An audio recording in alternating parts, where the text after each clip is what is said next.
Des boutiques, des terrasses, un manège, des cabarets, des allées sinueuses, des coins à l'écart, une ambiance nature avec 12 000 plantes tropicales.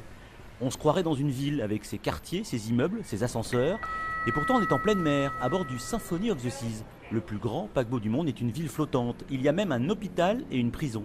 C'est autant des spectacles très variés sur la patinoire, des spectacles sur glace, 1977 qui explorent l'histoire, c'est des spectacles de plongeon, c'est des spectacles, des shows, des comédies musicales comme Airspray, et puis les activités qu'ils proposent, parce qu'on peut faire de la vague de surf, on peut faire des toboggans aquatiques avec de l'eau, on peut faire des toboggans qui permettent de descendre 10 ponts d'un seul coup, on peut faire de la tyrolienne avec presque 2775 cabines.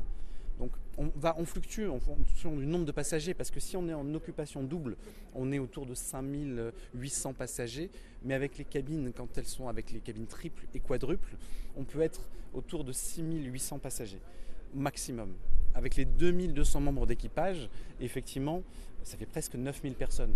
Donc quand vous avez autant de monde, vous êtes obligé d'offrir aussi tous les services, comme des soins, des médecins, un hôpital, et puis évidemment, s'il y avait quelqu'un qui avait un peu trop profité des cocktails, un endroit où on peut isoler quelqu'un, effectivement. Stéphane Grillon m'invite tout en haut du navire. Imaginez, nous sommes à 50 mètres au-dessus de la mer, sur le pont 16. C'est là que se trouvent les suites du paquebot.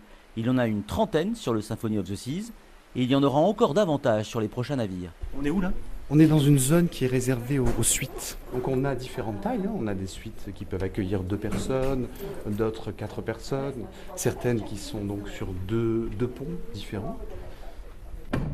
On est tout de suite attiré par le balcon parce que il y a une longue vue. Je crois qu'on peut rester des heures ici sur un endroit aussi privilégié, à profiter de la mer.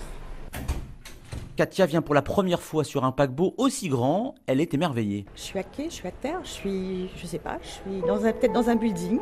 La nuit, j'ai dormi, le matin, je me suis réveillée, j'ai regardé, j'étais sur mon balcon, j'ai trouvé ça extraordinaire d'être en pleine mer, de voir l'eau et de me dire, mais en fait, on est en mer et je ne sens rien. Et ça, c'est fabuleux. Le paquebot restera en Méditerranée jusqu'à l'automne, puis il rejoindra son port d'attache, Miami.